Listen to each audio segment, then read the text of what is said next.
Bismillahirrahmanirrahim. Assalamualaikum warahmatullahi wabarakatuh. Alhamdulillahi rabbil alamin. Wa bihi nasta'inu ala umuri dunya waddin. Wassalatu wassalamu ala ashrafil anbiya wa imamil mursalin. Nabiyyina Muhammadin alaihi afdalus salati wa atammut taslim. وعلى آله وأصحابه أجمعين وسلم تسليما مزيدا إلى يوم الدين ثم أما بعد فاللهم إنا نسألك علما نافعا ورزقا طيبا وعملا متقبلا اللهم علمنا ما ينفعنا وانفعنا بما علمتنا وزدنا علما. Para hadirin, ikhwati fiddin wa akhwat fillah rahimani wa rahimakumullah. Alhamdulillah, pada kesempatan ini insyaallah kita akan melanjutkan pembacaan kitab Mi'atu Fiqrah li Tarbiyatil Usrah karya Syekh Abdul Latif bin Hajiz Al-Ghamidi hafizahullahu ta'ala wa ra'ah. Dan sekarang kita mulai membahas 100 ide untuk mendidik keluarga.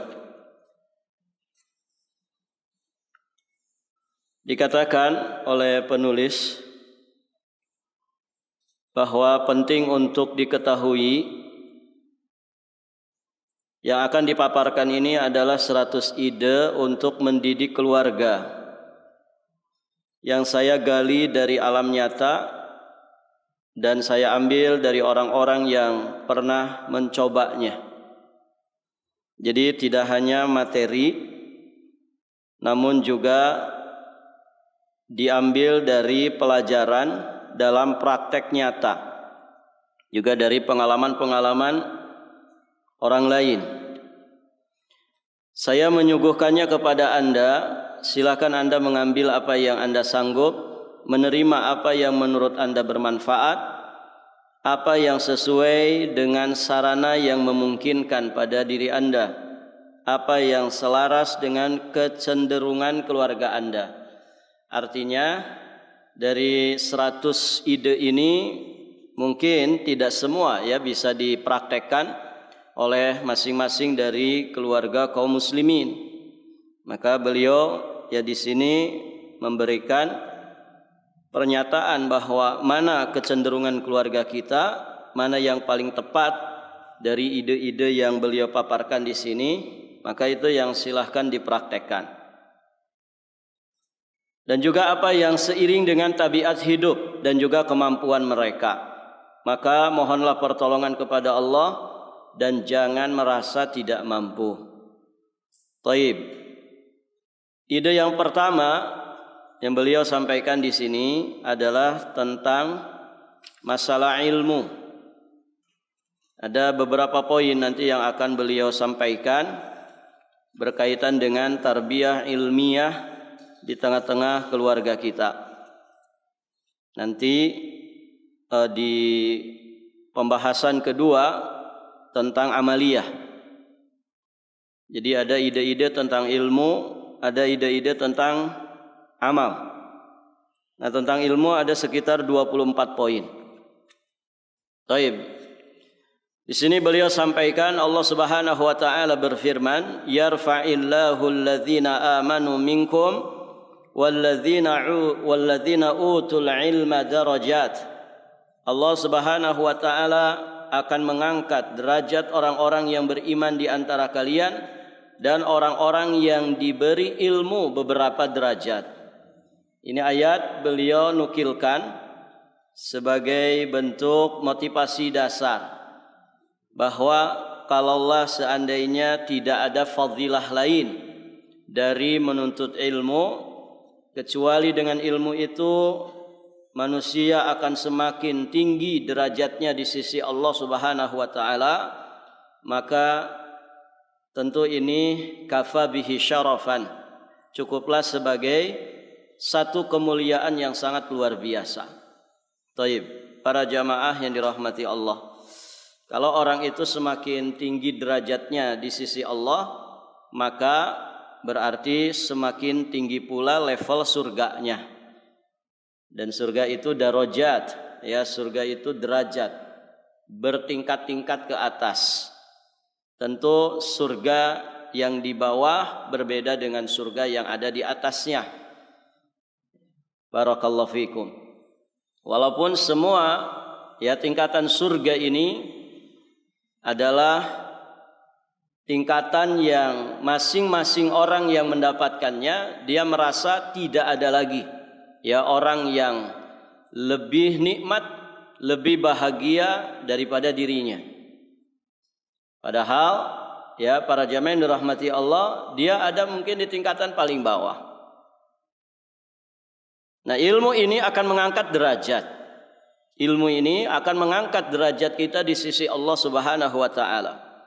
Maka derajat seseorang di surga Allah nanti juga sangat bergantung kepada kadar daripada kualitas ilmu dan amal kita. Baik, para jamaah yang dirahmati Allah, ada sekitar 24 ide yang beliau sampaikan berkaitan dengan masalah ide ilmiah.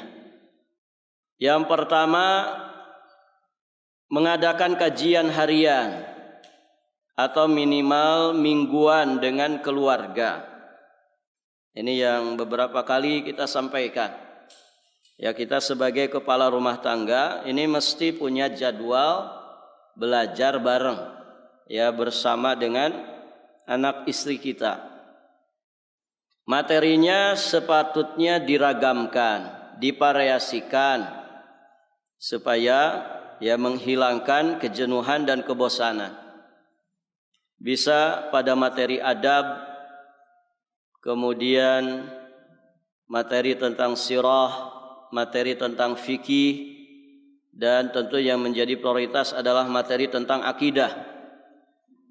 Bisa juga tentang keutamaan dan juga sifat-sifat kemuliaan, akhlakul karimah. Intinya divariasikan. Nah, kajian ini mendidik kedisiplinan keluarga dalam urusan waktu dan juga tempat. Kemudian faidah yang lainnya jelas bisa menambah ilmu mereka, bisa meluruskan amal perbuatan mereka, menguatkan hubungan sebagian dari mereka dengan sebagian yang lainnya. Juga menambah kepercayaan mereka kepada pemimpin mereka. Artinya ya wibawa seorang suami, wibawa seorang bapak di dalam rumah tangga itu betul-betul menjadi satu keteladanan ya yang disaksikan oleh istri dan juga anak-anaknya. Nah, ini para jamaah yang dirahmati Allah. Dan untuk pelaksanaan waktunya bisa dipilih, ya bisa ba'da subuh, kemudian bisa juga ba'da asar di waktu-waktu libur. Dan usahakan di waktu ba'da subuh. Karena ba'da subuh ini waktu yang terbaik ya untuk orang itu menyerap pelajaran. Burika ummati fi bukuriha. Ya, umatku diberkahi di waktu pagi harinya. Jadi kumpulkan istri, anak-anak, belajar bareng, ya, belajar bareng. Kita yang mimpin, kita yang membacakan. Kemudian berikan penjelasan sedikit-sedikit sesuai dengan kapasitas mereka. Dan suami, kemudian istri harus kompak dalam masalah itu. Ini tadi ya, fadilahnya diantaranya kita menjadi terbiasa dengan kedisiplinan waktu. Menumbuhkan kedisiplinan. Terlalu banyak ya fadilah-fadilahnya kalau kita sebutkan. Ya, artinya ini ide yang sangat luar biasa ya. Dan para suami hendaknya berusaha ke arah situ. Berusaha ke arah situ. Sesuai dengan kemampuan kita masing-masing ya. Sesuai dengan kemampuan kita masing-masing.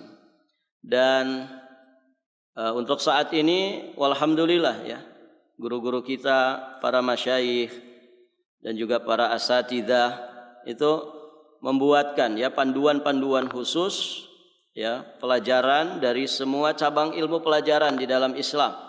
Akidahnya, bahasa Arabnya, kemudian sirahnya, akhlaknya, fikih ibadahnya, fikih muamalahnya. Ini sudah dibukukan khusus untuk anak-anak. Nah, kita bisa sampaikan ke anak-anak, bisa dibacakan di hadapan anak-anak kita, sambil kemudian kita sesuaikan sedikit dari penjelasan yang terkait dengan kondisi di rumah tangga kita masing-masing. Taib, para jamaah yang dirahmati Allah. Yang berikutnya, ide yang kedua adalah menghafal Al-Quranul Karim. Jadi kita bersama dengan anak dan istri berusaha menghafal bersama Al-Quranul Karim dengan menentukan ayat atau beberapa ayat yang diberikan sebagai kewajiban pagi hari bagi anggota keluarga, termasuk nanti menghafalkan hadis, gitu ya. Jadi ada jam untuk kita menghafal Al-Quran. Nanti masing-masing saling menyimak, tasmi', ya, satu dengan yang lainnya saling menyimak, dan ditentukan di antara mereka sesuai dengan keadaan mereka masing-masing, begitu ya. Jadi kalau anak-anak yang masih kecil sekali, ya ditalkin, ya dituntun, ya membaca ya surat-surat atau ayat-ayat tertentu. Ya, kalau yang sudah besar, anak kita sudah besar, sudah baik di dalam membaca Al-Quran, maka kita bisa lepas, ya, artinya dia suruh menghafal sendiri ayat-ayat tersebut, ya, sehingga nanti bisa disetorkan kepada orang tuanya. Dan demikian istri nyetor ke suami, ya suami juga menyetorkan hafalannya ke istrinya, dan demikian seterusnya. Ini yang disebut dengan bi'ah ilmiah, ya, lingkungan yang kondusif menumbuh suburkan, ya, kegiatan ilmu, ya, di dalam rumah. Assalamualaikum. Baik, para jamaah yang dirahmati Allah.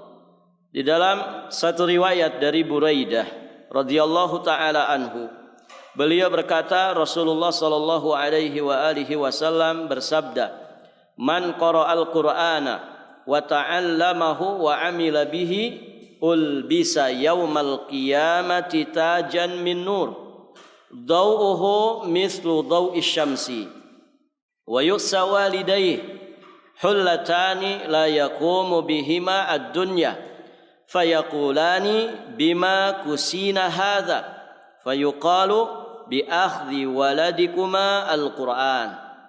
Barang siapa yang membaca Al-Quran, kata Nabi, wa ta'allamahu, dia mempelajarinya, dibaca dan juga dipelajari, dibaca dan dipelajari.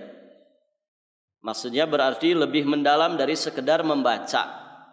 Dipelajari berarti bisa dipelajari hukum-hukum tajwidnya, bisa dipelajari tata cara bacanya, bisa juga dipelajari tentang tafsirnya, bisa juga dipelajari tentang tadabburnya. Jadi dia baca kemudian mempelajari dan tidak berhenti di situ. Dia pun mengamalkannya. Diamalkan Al-Quran itu. Karena Al-Quran, para jamaah yang dirahmati Allah, itu menjadi pedoman hidup bagi setiap muslim. Berarti Al-Quran ini bukan sekedar untuk dibaca, tapi harus juga dipelajari isi kandungan maknanya. Ya, karena itulah hikmah diturunkannya Al-Quran, liyadabbaru ayatihi waliyatadzakkara ulul albab, supaya ditadaburi makna kandungan yang mendalam dari ayat-ayatnya, dan supaya orang-orang yang memiliki akal itu dia mengambil pelajaran darinya. Nah, pelajaran dari Al-Quran diantaranya pelajaran amaliyah. Itu yang dilakukan oleh salafun as-saleh dari kalangan para sahabat. Mereka tidak mau lewat dari 10 ayat Al-Quran sampai mereka benar-benar membacanya dengan baik, menghafalkannya dengan baik, kemudian juga sampai mereka mengamalkannya. Masya Allah. Taib, para jamaah yang dirahmati Allah, kita kembali ke hadis tadi. Barang siapa yang membaca Al-Quran, mempelajari dan juga mengamalkannya, maka pada hari kiamat dia diberi tajan. Tajan ini mahkota min nur, dari cahaya. Bagaimana mahkota dari cahaya? Ya, tidak bisa dibayang-bayang ya. Ini urusan goib. Pokoknya mahkota ini mahkota spesial, melebihi mahkota-mahkota yang dipakai para pembesar di muka bumi ini. Taib. Cahayanya itu seperti cahaya matahari. Ya, di riwayat redaksi yang lainnya, dhauhu ahsan min dhau'is syamsi. Cahayanya itu lebih baik daripada cahaya matahari. Panas dong berarti ya kepalanya. Nah, itu namanya membayang-bayangkan. Ini urusan gaib, ya. Surga itu perkara yang gaib bagi kita. Ya. Maka tidak bisa dibayang-bayangkan kaifiatnya. Pokoknya dia dapat mahkota dari cahaya, cahayanya lebih baik daripada cahaya matahari. Kedua orang tuanya dipakaikan dua pakaian kebesaran yang tidak tertandingi oleh dunia. Dunia ini nggak ada apa-apanya dibandingkan ya dua pakaian kebesaran yang dipakaikan kepada kedua orang tua yang anaknya itu ahli Quran. Maka kemudian kedua orang tuanya mengatakan, bima kusina hadza, dengan sebab apa kami diberi pakaian seperti ini. Artinya kedua orang tuanya bertanya-tanya, kok bisa saya mendapatkan pakaian kebesaran seperti ini? Begitu ya. Bisa jadi orang tuanya mungkin merasa saya ini dulu di dunia perasaan imannya biasa-biasa saja. Ya, amal soleh saya juga biasa-biasa saja. Tapi kenapa ini saya mendapatkan penghormatan, pemuliaan yang sedemikian rupa, dipakaikan ya pakaian kebesaran di akhirat. Maka kemudian dikatakan kepada orang tua tersebut, bi akhdhi waladikuma al-Qur'ana, karena pengambilan Al-Qur'an oleh anak kalian. Maksudnya apa? Anak kalian berdua itu ahli Qur'an, punya jatah yang banyak dari Al-Qur'anul Karim. Dia hafiz Qur'an, kemudian mengerti tentang makna kandungan Al-Quran, dia pun mengajarkannya kepada orang lain. Nah, ini ternyata sebabnya orang tua sampai dimuliakan seperti itu di surga Allah Subhanahu wa ta'ala. Maka para jamaah yang dirahmati Allah, ya alhamdulillah kesadaran yang seperti ini sudah cukup besar ya di kalangan kaum muslimin. Kita sama-sama tahu Pak ya, 20 tahun ke belakang mungkin atau bahkan 10 tahun ke belakang belum banyak ya pondok-pondok tahfiz Quran yang kemudian fokus kepada Al-Quran. Bisa dihitung lah. Ya, zaman-zaman saya pesantren tahun-tahun 90-an ya, 2000 itu bisa dihitung ya pesantren yang fokus tahfiz itu. Pesantren yang fokus tahfiz. Artinya banyak pesantren tapi rata-rata ya pesantren pada umumnya. Nah, di tahun 2000-an mungkin 2005 ke atas atau 2010 ke atas, ini mulai di mana-mana ya banyak sekali pondok-pondok tahfiz Al-Quran, baik skalanya rumahan ya, ada Baitul Quran, begitu kan? Ada Darul Quran, atau yang skalanya memang pondok besar.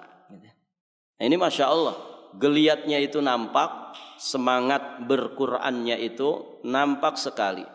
Namun di sisi yang lain, tentu ya masing-masing kita juga mesti sadar bahwa Al-Quran bukan semata untuk dibaca dengan tartil, mujawwad, ya, tapi juga lebih dari itu. Jangan sekedar dibaca dengan baik, dengan tartil, kemudian dihafalkan, tapi tidak menjadi satu pedoman bagi jiwa dan raga di dalam menjalankan kehidupan. Nah, ini yang sesungguhnya masih PR kita bersama. Kalau sekedar mendirikan pondok tahfiznya, kemudian mendidik anaknya dengan bacaan Al-Quran yang baik dan benar, kemudian menghafalkannya, Masya Allah. Banyak sekarang hafiz-hafiz cilik kan begitu ya. 7 tahun sudah hafiz Quran, 10 tahun sudah hafiz Quran. Ini satu perkara yang mestinya diapresiasi. Namun di sisi yang lain ya juga PR kita belum selesai. Ya, anak ini juga harus diimbangi. Ya, harus diimbangi tarbiyahnya, tidak semata hanya tarbiyah Al-Qur'an sebatas membaca dan menghafal saja. Begitu ya. Tapi bagaimana anak-anak kita juga bisa betul-betul mendalami Al-Quran lebih dalam dari itu. Menjadikan Al-Quran sebagai pedoman hidupnya, panduan bagi jiwa dan raganya. Artinya apa? Jika ada anak hafiz Quran tapi akhlaknya buruk, nah ini banyak sekali kasus yang seperti itu terjadi. Hafiz Quran tapi pacaran, begitu ya. Hafiz Quran, para jamaah yang dirahmati Allah, lancang kepada kedua orang tuanya. Hafiz Quran tapi ternyata tidak berakhlak. Nah, ini PR-PR yang harus diperhatikan oleh siapapun yang menangani pendidikan Al-Quran. Jadi tetap ya, tarbiyahnya harus sampai kepada anak-anak kita. Ya, jangan sampai secara kecerdasan menghafal hebat anak-anak kita itu, tapi di sisi yang lain punya banyak cacat. Dan tentu kita harus khawatir dengan sabda Nabi SAW, Al-Qur'anu hujjatun laka au alaik. Al-Quran itu adalah hujjah yang akan membelamu nanti di hadapan Allah, atau sebaliknya, Al-Quran itu adalah akan menjadi penghujat dirimu di hadapan Allah. Hujjatun laka au hujjatun alaik. Nah, mendidik anak dengan pendidikan Al-Quran, bagaimana anak-anak ini nanti interaksinya dengan Al-Quran, Al-Quran itu betul-betul akan menjadi hujjah yang membela dirinya di hadapan Allah, bahkan membela kedua orang tuanya, begitu ya. Jangan sampai menjadi bumerang, jangan sampai menjadi penghujat. Maka dengan demikian, para jamaah yang dirahmati Allah, semua pihak ya harus berusaha semaksimal mungkin ya, bagaimana anak-anak kita ketika semakin pintar Qur'annya, hafalannya semakin banyak, bahkan bisa hatam hafalannya, tetap dengan berimbang dengan tarbiyah rabbaniyah untuk jiwa dan raganya, sehingga Al-Quran bukan sekedar apa yang dilafalkan, apa yang dihafalkan, tapi betul-betul menjadi aplikasi ya dari semua ucapan lisannya, ya, dari kebaikan-kebaikan hatinya dan juga tingkah laku perbuatannya. Barakallahu fikum. Baik, para jamaah yang dirahmati Allah, sahabat yang mulia Ibnu Abbas radhiyallahu taala anhuma, beliau berkata, mengisahkan tentang dirinya. Dan dari sinilah inspirasi mendidik anak dengan Al-Quran dari semenjak dini, ya, kemudian diambil dari kisah Ibnu Abbas ini. Abdullah bin Abbas bin Abdul Muttalib bin Hashim bin Abdi Manaf. Taib. Beliau berkisah, tuwfiya Rasulullah sallallahu alaihi wasallam wa ana ibnu ashri sinin. Di saat Rasulullah wafat, umurku waktu itu 10 tahun. Di sebagian penjelasan disebutkan Ibnu Ashar Sinin ini maksudnya masih di antara usia 10 sampai 20 tahun. Begitu ya. Makanya sebagian mengatakan ketika Nabi wafat, Ibnu Abbas itu sekitar 15 atau 16 tahun. Ibn Ashar. Artinya belum sampai isyirin. Belum sampai angka 20. Baik, para jamaah yang dirahmati Allah. Ketika Rasulullah wafat, usiaku ya 10 tahunan atau belasan tahun. Dan saat itu aku sudah menghafal surat-surat mufassal. Riwayat ini disebutkan oleh Imam Al-Bukhari dalam kitab Sahih. Jadi di usia belasan tahun, di usia 10 tahun, beliau sudah menghafal surat-surat mufassal. Surat mufassal itu apa? Waqad qara'tul muhkam, ya. Surat mufassal dari surat apa ke surat apa? Barakallahu fikum. Sebagian mengatakan surat Mufassal itu mulai dari surat ke-50, surat Qaf. Sebagian pendapat menyatakan Mufassal itu diawali dengan surat 49, yakni surat Al-Hujurat. Sampai surat apa? Sampai surat An-Nas. Dari surat Al-Hujurat atau surat Qaf sampai surat An-Nas. Ini disebut surat-surat mufassal. Kenapa mufassal? Karena difasal dengan basmalah. Beda dengan surat-surat yang lainnya yang rata-rata panjang di atas 100 ayat ya. Atau minimal 100 ayat. Nah, kalau mufassal ini lebih pendek daripada surat-surat yang lainnya. Makanya disebut mufassal karena sering dipisahkan dengan basmalah. Artinya baru baca sedikit sudah basmalah lagi. Baru baca sedikit sudah basmalah lagi. Karena suratnya pendek-pendek. Nah, dibagi 3 ya. Mufassal itu dibagi 3. Ada tiwalul mufassal. Surat-surat mufassal yang panjang. Ini dianjurkan dibaca di sholat subuh. Begitu ya. Kalau di kita sholat subuh bacaannya apa? Kadang dipukul rata gitu ya. Pokoknya ad-duha ke bawah gitu. Itu sebetulnya qisarul mufassal ya. Tiwalul mufassal ini dari surat Al-Hujurat atau surat Qaf sampai surat Al-Mursalat. Sebelum An-Naba. Itu tiwalul mufassal. Ini yang dianjurkan dibaca di waktu sholat subuh.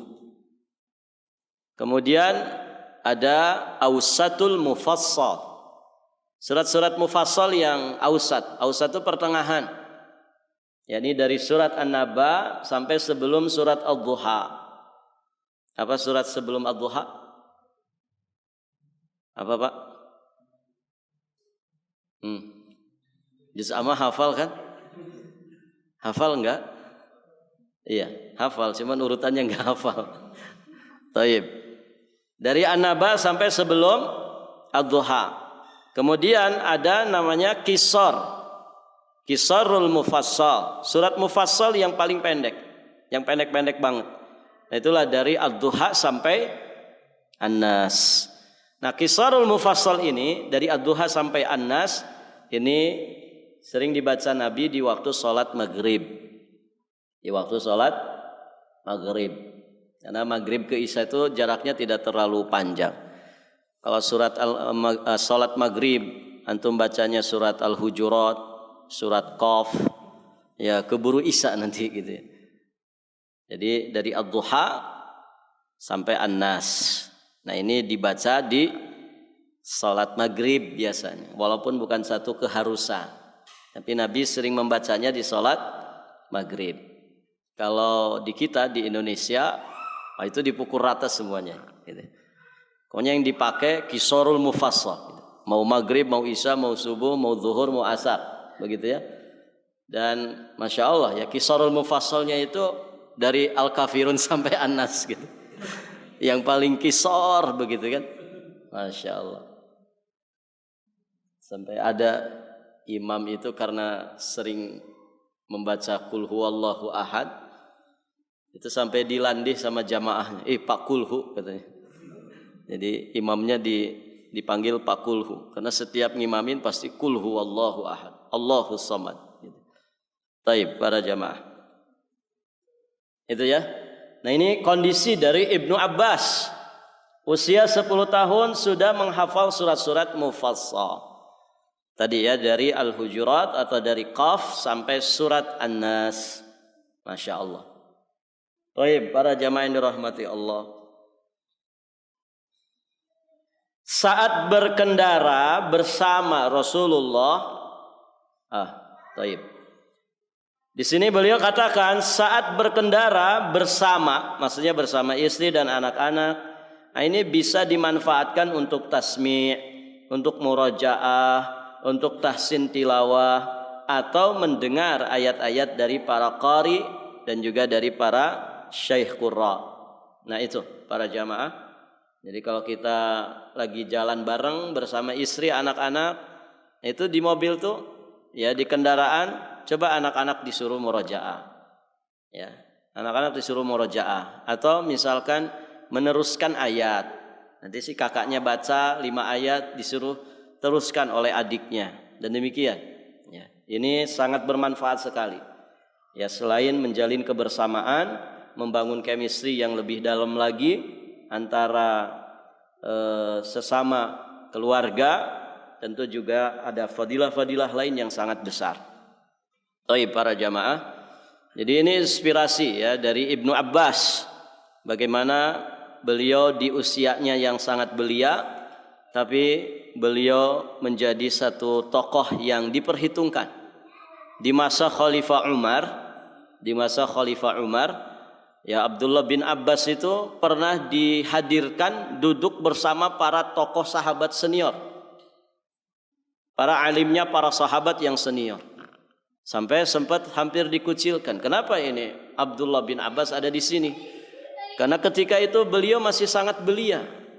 Ternyata dihadirkan oleh Khalifah Umar ibn al-Khattab karena beliau ingin bertanya tentang satu surat, tentang ayat di dalam Al-Quranul Karim kepada Ibnu Abbas.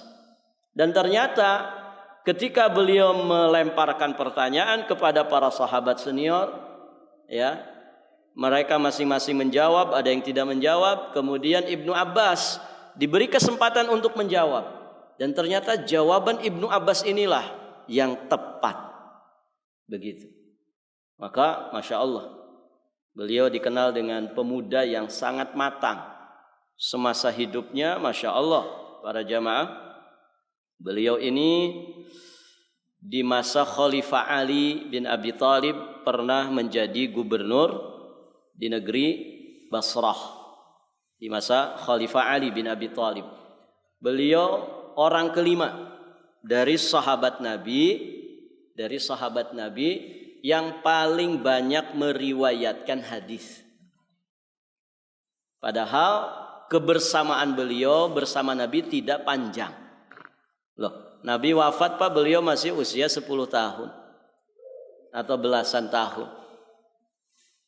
Berarti tidak lama bersama Nabi. Walaupun sering bersama Nabi, usianya masih kecil. Masya Allah. Tapi beliau menjadi orang kelima dari seluruh sahabat yang paling banyak meriwayatkan hadis. Ada sekitar 1.600 lebih hadis yang diriwayatkan melalui jalur sahabat Ibnu Abbas radhiyallahu taala anhumah. Beliau di bawahnya ibunda Aisyah. Yang paling banyak kan Abu Hurairah radhiyallahu taala anhu. Nah, ini Masya Allah. Nah, dari sinilah sesungguhnya menjadi inspirasi bagi semuanya. Bagaimana memberikan tarbiyah Qur'aniyah kepada anak-anak dari semenjak kecil, ya, karena itu akan sangat bermanfaat bagi mereka. Ibnu Abbas juga dikenal dengan Imamul Mufassirin. Beliau juga dikenal dengan Hibrul Ummah. Beliau juga dikenal dengan Al-Bahr. Ya, saking luasnya ilmu beliau. Beliau imamnya para mufassirin, dan ada yang kemudian menulis kitab tafsir khusus namanya Tafsir Ibnu Abbas. Ya, artinya riwayat-riwayat tafsir yang datang dari Abdullah bin Abbas. Taib para jamaah. Jadi ini dua ide. Ide pertama tadi mengadakan kajian harian atau mingguan, ya, pelajaran secara umum. Yang kedua, ada waktu di tengah-tengah keluarga kita untuk menghafal Al-Quranul Karim, ya, di antara sesama kita di keluarga. Kemudian ide yang ketiga, menghafal hadis-hadis Rasulullah Shallallahu Alaihi Wasallam dengan memilihkan hadis-hadis yang sesuai dengan mereka dan juga sesuai dengan kebutuhan mereka. Caranya bagaimana? Bisa hadis tersebut ditulis di secari kertas, dikopi sesuai dengan jumlah keluarga yang mampu menghafal, lalu bisa dibagi-bagikan kepada mereka untuk dihafal, dan akan disimak di waktu tertentu yang disepakati. Nah, beliau memberikan beberapa contoh rujukan hadis yang bisa untuk dijadikan pelajaran bersama, ya, di dalam rumah tangga. Ya, seperti hadis sahihain Bukhari dan Muslim.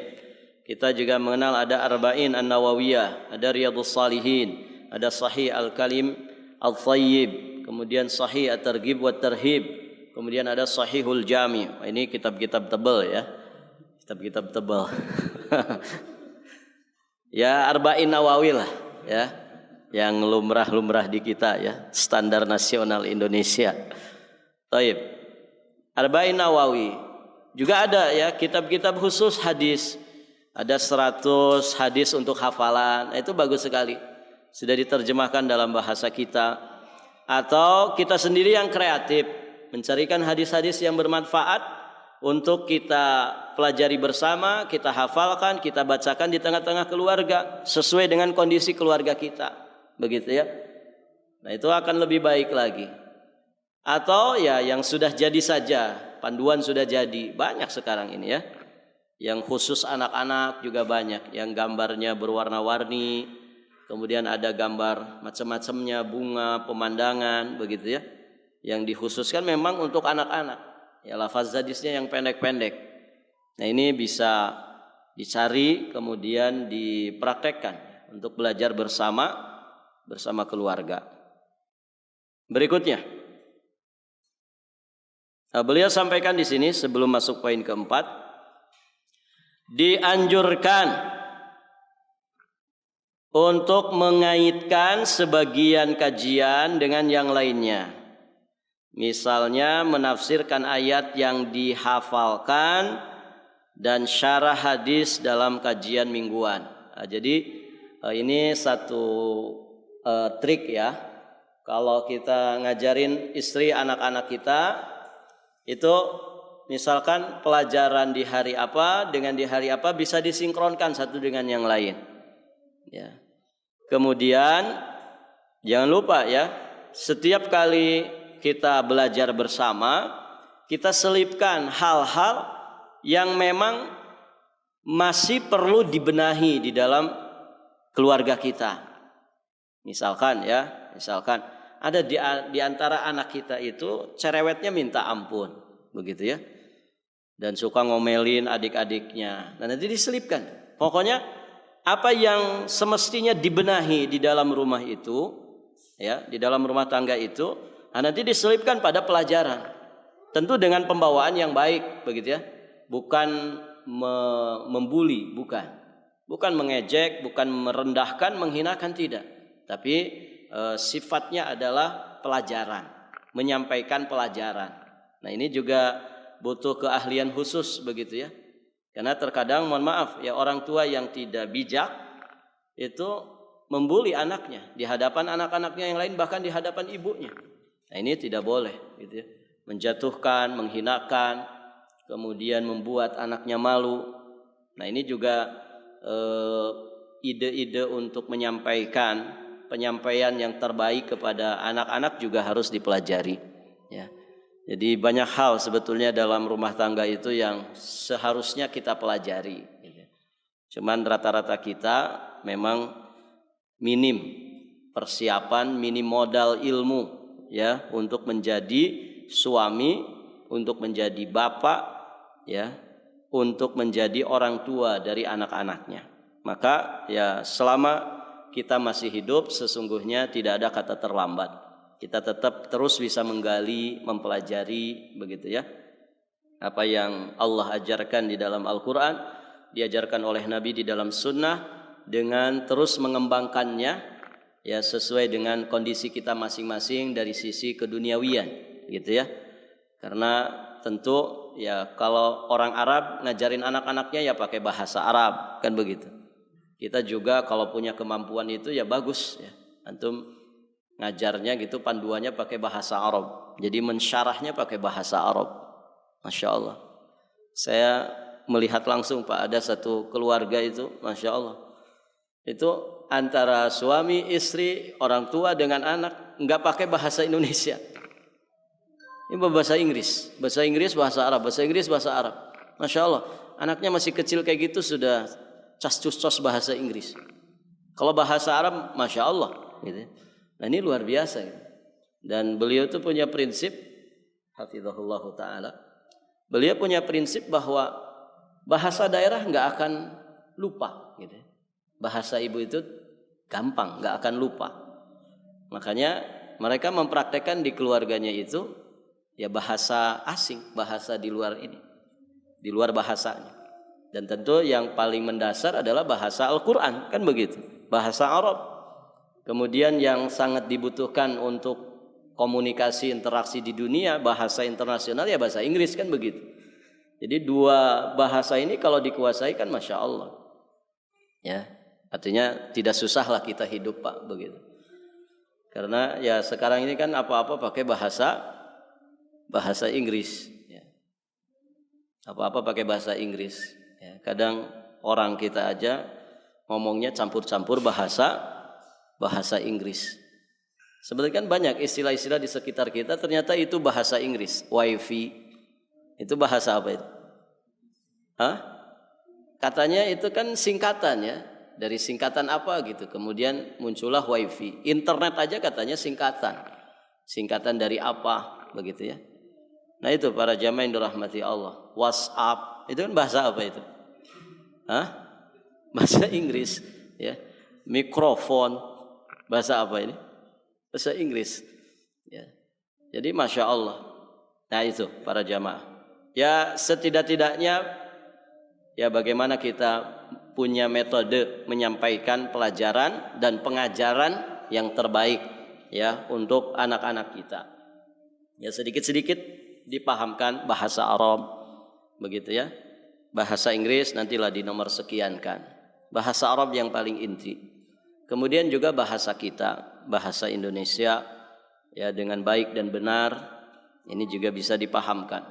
Karena semua yang bermanfaat untuk kebaikan agama terutama, kemudian untuk kebaikan dunia anak-anak kita, ini mesti disampaikan kepada mereka demi menjadi bekal bagi mereka di masa dewasanya, gitu ya. Karena ya kemampuan dunia juga mereka harus punya, gitu ya. Wala tansa nasibaka minad dunya. Barakallahu fikum. Yang keempat, para jamaah, ide yang keempat terkait dengan ide ilmiah, membuat perpustakaan di rumah yang berisi buku-buku yang sesuai dengan semua tingkatan anggota keluarga, cocok dengan selera mereka yang disyariatkan, sehingga perpustakaan itu menjadi kebun kaya dan memberi. Siapa yang memasukinya mendapatkan apa yang dia cari. Di sana ada apa yang sesuai dengan penuntut ilmu, sesuai dengan kaum laki-laki, wanita, anak-anak, spesialis dan juga para pengkaji. Nah, ini Masya Allah, ya.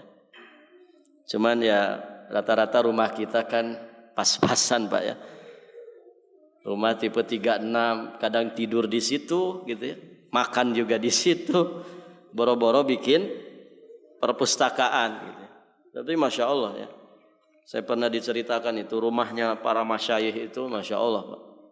Itu perpustakaannya pribadi segede masjid ini. Di Saudi terutama, ya. Para masyayikh itu Masya Allah punya perpustakaan tuh betul-betul perpustakaan, gitu ya. Jadi ada yang punya perpustakaan segede masjid ini. Kebayang rumahnya segede apa, gitu kan. Perpustakaannya saja segede masjid ini. Itu cuman perpustakaan saja. Dan itu lengkap dengan kitab-kitab, ya, mungkin ratusan ribu kitab, gitu. Saking banyaknya. Baik, para jamaah, ya setidak-tidaknya kita punya satu ruang yang nyaman untuk belajar, begitu saja, ya. Orang itu kan kalau pintar nata, ya, rumah kecil sederhana saja nyaman, begitu kan. Kalau natanya pintar, gitu. Tapi segede apapun rumah, kalau tidak punya kepandaian menata, ya tetap saja mirip kapal pecah, begitu ya. Nah ini juga seni tersendiri, ya. Di dalam rumah tangga itu para jamaah banyak hal yang harus kita pelajari. Menata rumah juga harus dipelajari. Coba antum ini para suami, ketika masuk rumah, pulang dari kantor, dari kerja, capek, lelah, letih, pulang ke rumah dalam kondisi tertata, rapih, dengan rumah berantakan. Kira-kira nyaman yang mana? Nyaman, yang rapi, bersih, resik, wangi. Masya Allah. Istri juga sudah mandi, bersih, rapi, wangi. Gitu. Menyambut kita itu enak sekali. Akhirnya apa? Penat kita hilang gitu.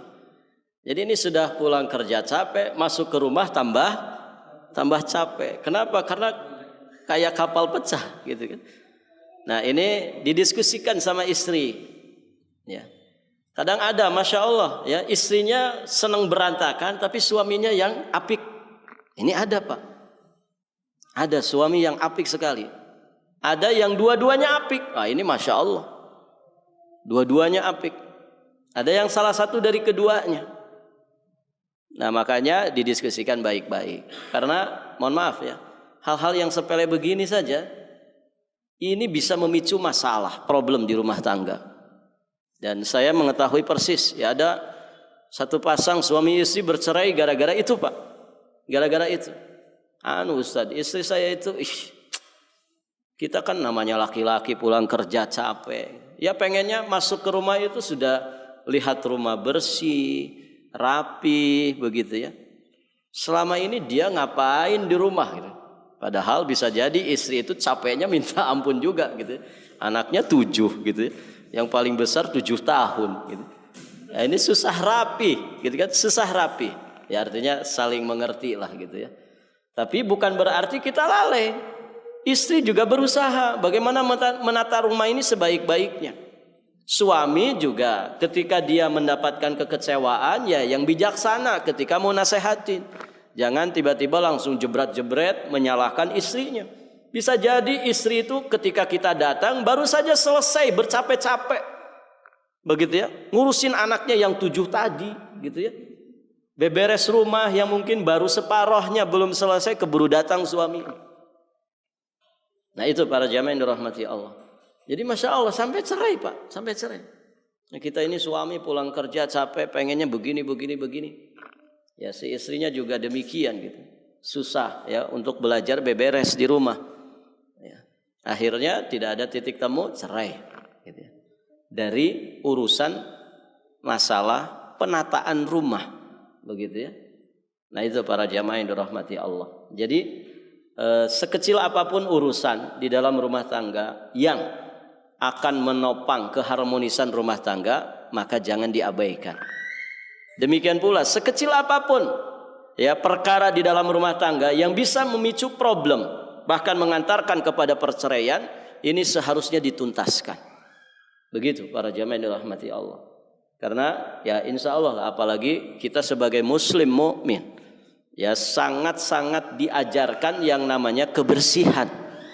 At-tuhuru syatrul iman. Kebersihan itu bagian daripada separuh keimanan. Tuhur, kebersihan, kesucian. Tidak ada ajaran agama yang paling mengajarkan kebersihan dengan detail kecuali Islam. Begitu Pak ya. Nah maka ya kalau kita misalkan diamanahi masjid, coba ya di manajemen masjid itu sedemikian rapihnya, sedemikian maksimalnya. Jangan sampai ada orang numpang di masjid kita sholat, melihat WC-nya jorok, bau pesing di mana-mana gitu ya. Ini jangan sampai. Karena ini amanah rumah Allah Subhanahu wa taala, harus menjadi prioritas utama, memberikan kenyamanan kepada jamaah untuk beribadah, untuk ta'lim, ya bahkan untuk kegiatan apapun yang bermanfaat bagi umat. Nah itu para jamaah yang dirahmati Allah. Ya makanya ada kisahnya kan, masjid angker. Pernah dengar? Masjid tapi angker. Kenapa? Ya begitu. Sudah tidak diperhatikan kebersihan fisiknya, ya juga kebersihan yang sifatnya maknawiyah, yakni memakmurkan masjid dengan kegiatan-kegiatan ilmiah, diniyah, gitu ya. Akhirnya ya karena jarang diisi, jarang ada jamaahnya, tidak pernah dibersihkan, ya sudah jadi tempat favorit bagi siapa? Bagi setan, begitu ya. Dari bangsa jin. Nah itu para jamaah. Taib.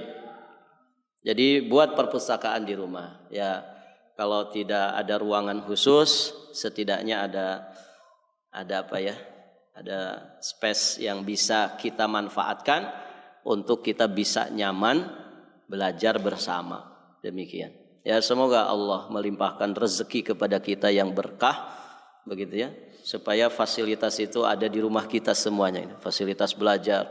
Kalau bisa di rumah itu ada tempat lapang golf, begitu ya, ada kolam renang, pokoknya komplit aja Pak.